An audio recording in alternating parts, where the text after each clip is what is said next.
selamatku.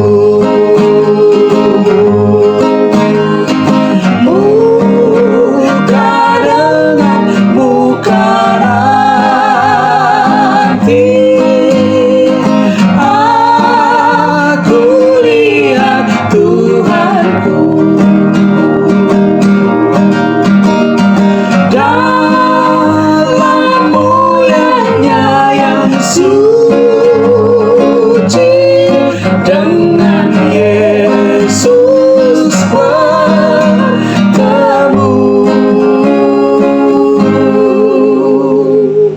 Salam untuk kita semua. Seperti biasa kita akan awali ibadah kita dengan berdoa. Mari kita bersatu dalam doa. Bapa kami dalam kerajaan surga, kami datang lagi pada saat ini menyembah dan memuliakan nama-Mu dalam ibadah kami, dan kami rindu untuk belajar firman Tuhan.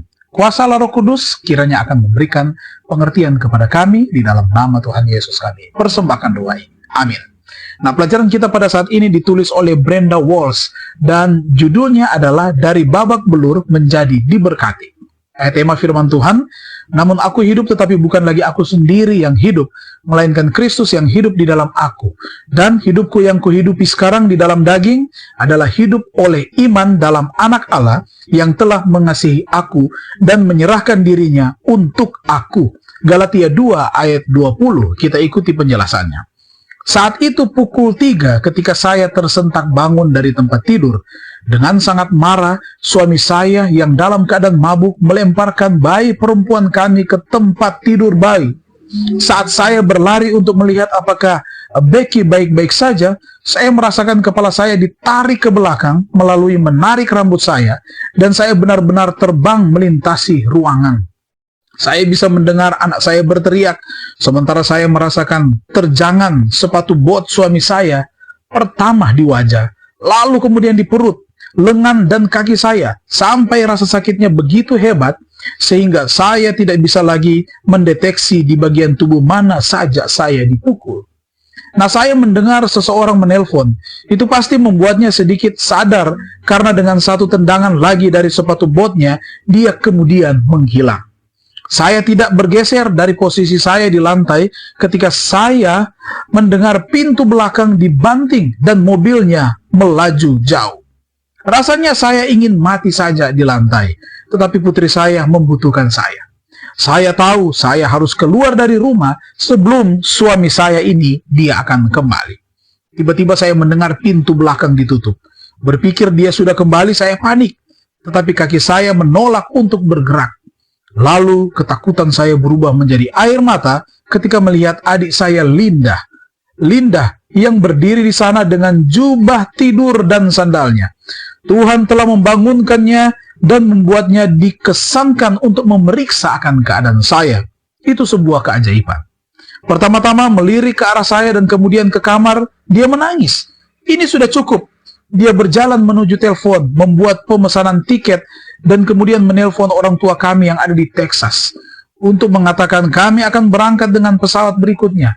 Dan itulah bagaimana saya melarikan diri dari pria yang hampir menghancurkan saya. Ya, dalam pernikahan pertama saya adalah salah satu dari 3 hingga 4 juta wanita yang ada di Amerika yang setiap tahunnya menjadi korban kekerasan dalam rumah tangga. Mengapa saya tinggal begitu lama? Saya merasa malu untuk pergi. Bukankah pernikahan adalah komitmen seumur hidup? Dan saya mempercayai kebohongannya bahwa itu adalah kesalahan saya. Saya tidak punya uang, dan meskipun saya takut untuk tinggal, saya bahkan lebih takut untuk pergi. Saya pikir dia akan membunuh saya. Sekarang, saya tahu Tuhan tidak ingin siapapun hidup dalam situasi di mana mereka diancam secara verbal, direndahkan, dan dihina, atau juga dianiaya secara fisik. Jika hal itu terjadi pada Anda, Tuhan dapat memberikan jalan keluar dan memulihkan Anda. Karena Anda adalah putri raja, harta berharganya, yang dia tebus dengan kematiannya. Nah, bacalah sendiri dalam kitab suci. Firman Tuhan berkata, sebab Tuhan telah memilihmu atau namamu baginya, engkau menjadi milik kesayangannya. Mazmur 135 ayatnya yang keempat. Ya Allah Bapa, terima kasih telah menyelamatkan, telah memulihkan, dan memberkati saya dengan berlimpah. Mari kita tunduk kepala dan kita berdoa. Bapa di surga, terima kasih Tuhan melindungi dan menyertai kami. Seringkali kami harus berhadapan dengan situasi yang berat dalam kehidupan kami. Tapi terima kasih, Tuhan berjanji, Tuhan menyayangi kami, Tuhan melindungi kami, dan Tuhan akan menuntun kami untuk berjalan pada jalan yang tenang. Itulah sebabnya kami mau serahkan kehidupan kami ke dalam tangan pengasihan Tuhan, agar kami diberkati lagi pada sepanjang hari ini. Malaikat surga akan melindungi, menyertai, dan memberkati kami. Dan biar kiranya hamba mau doakan, diberkati saudara-saudari kami yang bergumul, yang dalam keadaan sakit, boleh mendapatkan pemulihan kesembuhan. Seorang ibu yang dari Manokwari, kami doakan dia boleh mendapatkan pemulihan kesembuhan. Yang berduka dihiburkan, yang lemah dikuatkan, yang sudah undur dalam kebenaran akan ditarik kembali dekat kepada Tuhan. Ini menjadi sembahyang dan doa kami. Dalam nama Tuhan Yesus kami persembahkan doa ini. Amin. Terima kasih, Tuhan Yesus memberkati kita semua.